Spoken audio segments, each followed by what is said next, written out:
Hello, my name is Aaron, and today I'm going to try to teach you another song. This is a song by Tedeschi Trucks band called Calling Out to You. It's one of my favorite guitar parts ever. I just think it's really, really gorgeous. Derek Trucks, and specifically, is one of my favorite guitarists of all time. He's a big fan of open tunings, songs in probably open E. He uses open E all the time. I'm actually an open D. I kind of prefer it, but it's the same concept. If you want to go into open E, check your guitar.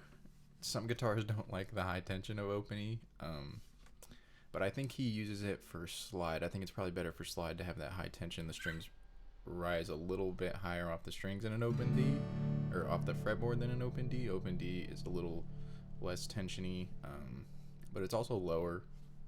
I like the sound of that low D. It's real soulful to me, but it's a great song. Really simple song. There's basically just two sections. It's kind of like a beginning riff section, and then just like a really, really simple chord section, and then it modulates to just another chord section. One thing that's not so simple about the song is the rhythm. It's in 4/4, which is, the super common rhythm, but I find trying to sing this song and play it at the same time is really hard. The way they do the rhythm of the lyrics is strange in relation to the music that's going on from the guitar. But all I'm going to teach you today is the rhythm guitar section, I guess you would call it. Derek also does, crazy slide stuff, and in certain recordings there are, other parts, flute and saxophone parts. But I'm just going to teach you the rhythm part, the basis of the song as far as the music goes in the background. So first things first is the song starts. It doesn't start on the 1. It starts half a beat before that. So if you go 1, 2, 3, 4, da da da, then that's the da da da da da. That's the one. That's the one right there. That little is like a half beat before. And I think that might be a little bit of a contributing factor as to why the rhythm of the lyrics is strange. Shout out to Susan Tedeschi for singing the song, because it is a strange song to sing along to, or a strange guitar part to sing along to. Sorry. But yeah, so let's just get started. So if you count, do like a 1, 2, 3, 4. Da, da, da, da. So what's happening there is you're just doing a quick little hammer on the 2nd fret of your A string. Let me do the tuning really quick. Open D, cool tuning, love it. Lots of cool, interesting chord possibilities in this tuning. Your tuning is just D, where your low E usually is. A stays the same. That D string stays the same. Your G string is going to be tuned to F sharp. Your B string is going to be tuned to A, and your high E string is going to be tuned to D. So you get an open D major chord when you strum it.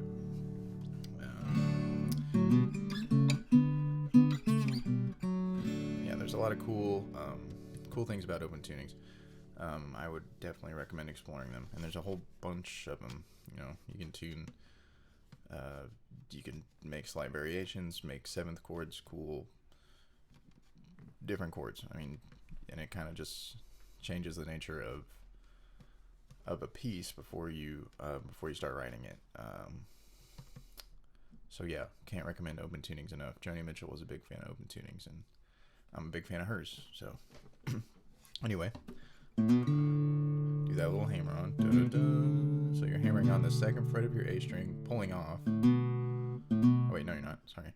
You're hammering on the 2nd fret of your A string, and then you're hitting that D string. So if you go 1, 2, 3, 4, and that's all. The hammer on is a half beat before, and then that D string is where the 1 starts.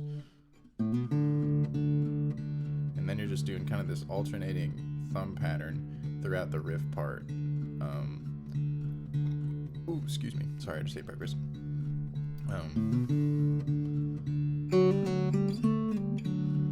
again, I'd say when it comes to these finger picking songs,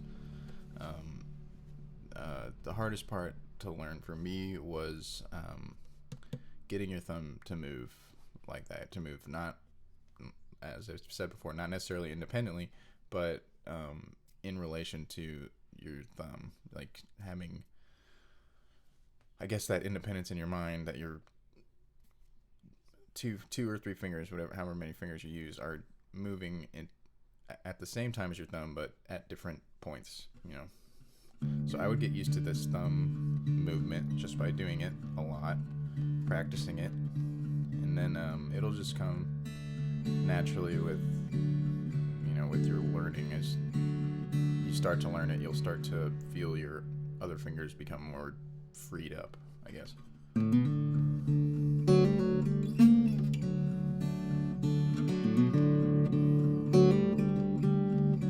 So that riff part, super simple. You hammer on, you're doing this little continuing, you know, keeping the rhythm with your thumb, hitting your bass notes, and then do that little riff,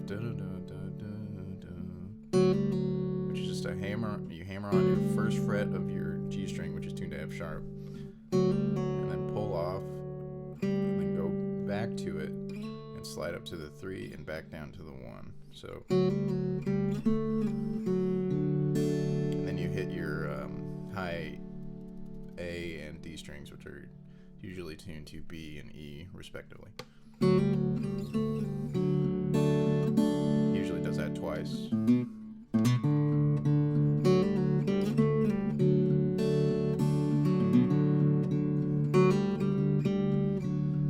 the second time, the second part of the riff, you just hammer onto the 1 and you just hold it there, hit it, I think, 3 times.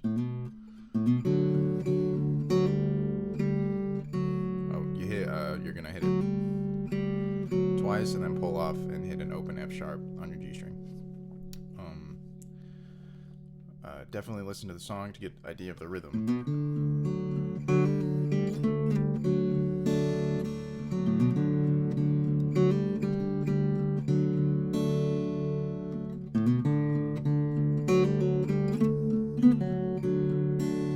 And the final, well, not the final part of the riff, but the third section of the riff part. So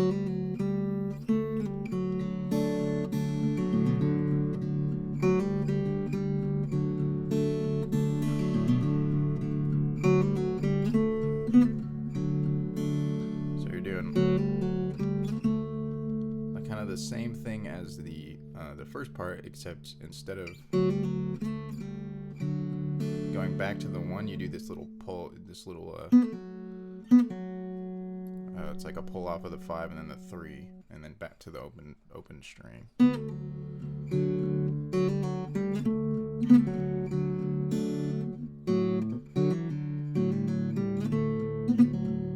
So you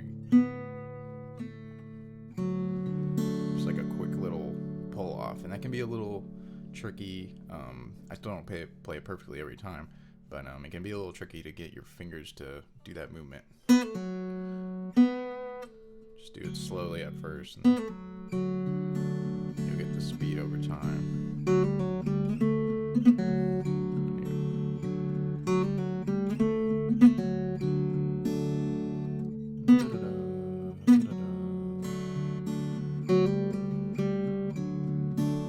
And then the last part, he just kind of does the same thing as he did in the second section, which is just hold on to the your first fret of your F sharp G string, whatever you want to call it.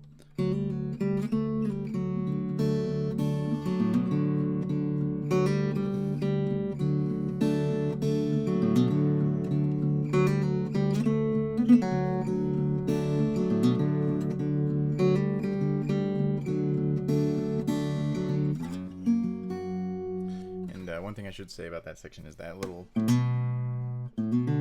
that is like the start of each riff, and it happens halfway between beat 4 and 1.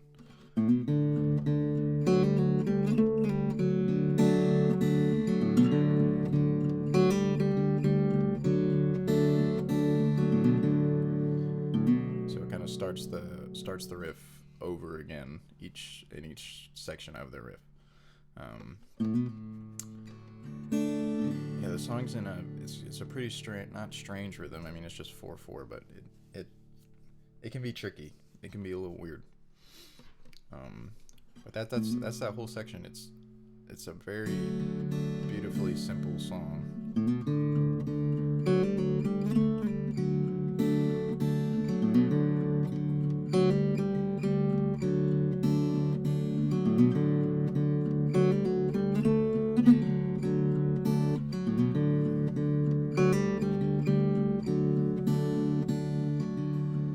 And then the next part is even more simple. You're gonna bar the whole 4th fret, which will give you an open E. It would be that would be a G sharp chord, but we're in open D. This is an open D, so it'll be an F sharp chord.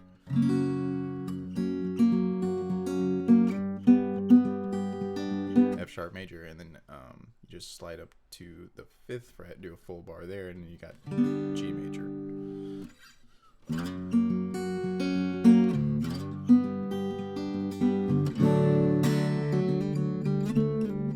And it hits that first section of the riff after you do your bar chord. So you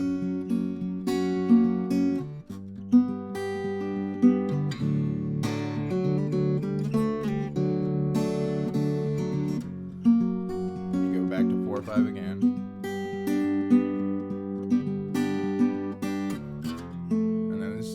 It modulates down to an F major chord, which is in a different key. We're in a different key now. I'm not sure if that is technically in a different key, but it's not in the key of D, which is what we're playing in.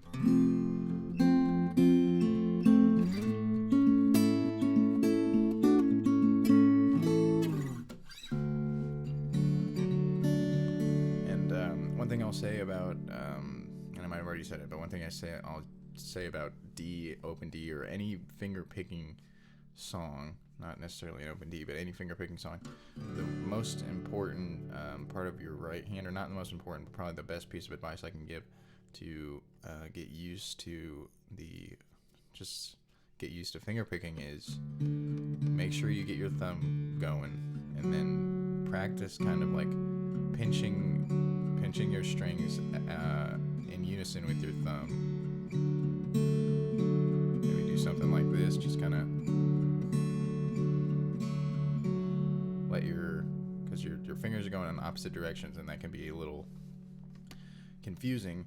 But one thing I'll say about finger picking is it was the first thing I learned on guitar, because I always kind of envisioned it as the easy, not the easy, but not the best. It's just, to me, in my mind, it was the way I wanted to play guitar, because if you think logically about it, a pick only has one point of contact, so you have to get really good with a pick to play something like this. And there's hybrid picking and things like that's, a little more advanced. A lot of jazz guys do hybrid picking, but if you use your fingers, you have 4 points of contact and 6 strings.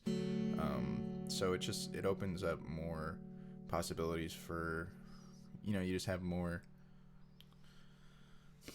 surfaces to play with. I mean, like arpeggiating a chord with the pick takes a lot of practice, and it does with finger picking too, but it's just a little bit more logical in my mind, I guess.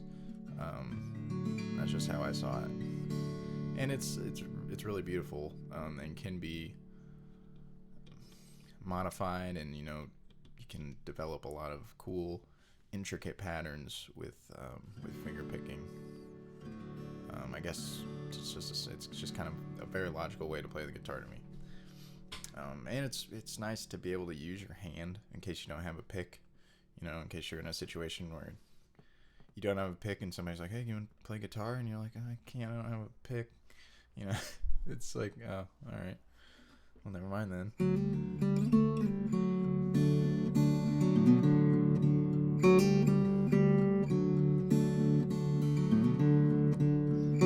So I'll just play through it once. Yeah, here, I'll play through it once real quick. give you an idea of the whole song, and then you can kind of contextualize what I've said with what's going on, what you can see going on.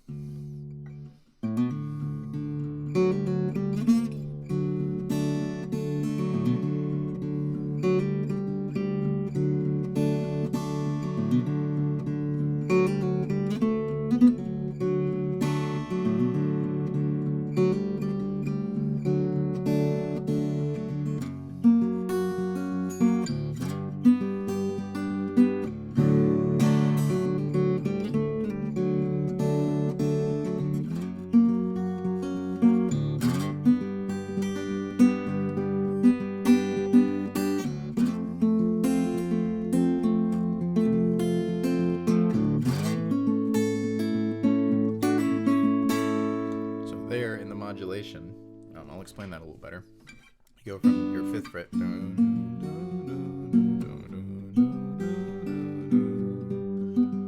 kind of hold that a little bit longer to transition into the next section. Usually it's just,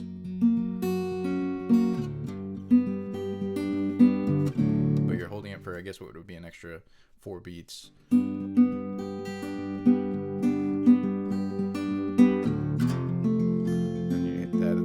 On the 3rd fret, which makes an F major chord.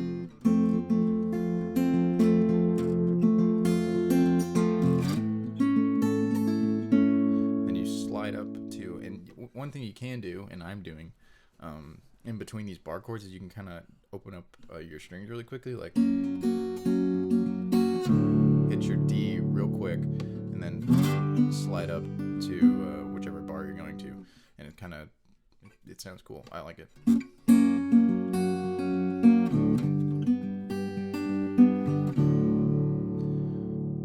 Gives it a little bit more interesting flavor. But yeah, you modulate down to F major, and then you slide up to 7th fret. And when he's on the 7th fret, he does this little pull-off action here on the 8th fret of your G string tuned to F sharp, and your 9th fret of your A string, or your B string tuned to A.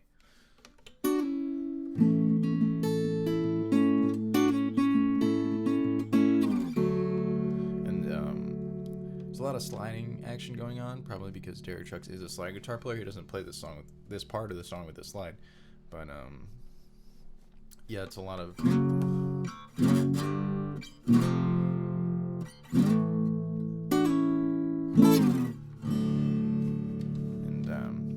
maybe he doesn't do that as much as I'm remembering, but I do it a lot, and I think it sounds cool with the song, especially if you don't have like accompaniment. You don't have a slide guitar player, a saxophonist, or flautist, whatever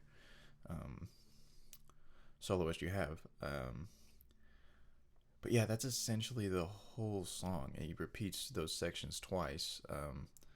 He essentially does first section with the lyrics, usually a second section, which is the same rhythm, but he's usually doing, like, he'll be doing a solo on slide guitar, or somebody will be soloing. There's a sweet, really cool, I think like a Spotify exclusive, where he does it with a flautist who's really good. That's probably one of my favorite versions of the song. And then the third section, which is again back to just Susan Tedeschi singing. But yeah, I'll do a quick I'll play through the whole thing one more time, and yeah, you can kind of see what's going on.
caveat I'll add. Sorry, Apple cut me off there. Thank you, Apple. Always doing its best to sabotage me. But yeah, I was just saying one little caveat I'll add is you can kind of throw in strums, I'll add some little cool things you can do. You can add strums, especially in this chord section. During the riff, it's probably hard because you have to hit those notes. If I remember correctly, I think Tedeschi Trucks does do a lot of strumming in this part. And one thing during the riff that I like to do, because I usually just play the guitar part of this song. I'm not a big singer, and also it's really hard for me to sing this song. Singing and playing at the same time is something that you really have to practice. I'm sure there are people out there who can sing and play this song at the same time, and I encourage you to do that if that's what you want to do. It's just not something that I do ever, and not something I practice, so I'm not even going to attempt to do it because every time I do try, it doesn't end well. But one cool thing during the riff part, these 12th fret harmonics sound really cool. Instead of hitting like just the strings, you can come up here and hit these 12th fret harmonics.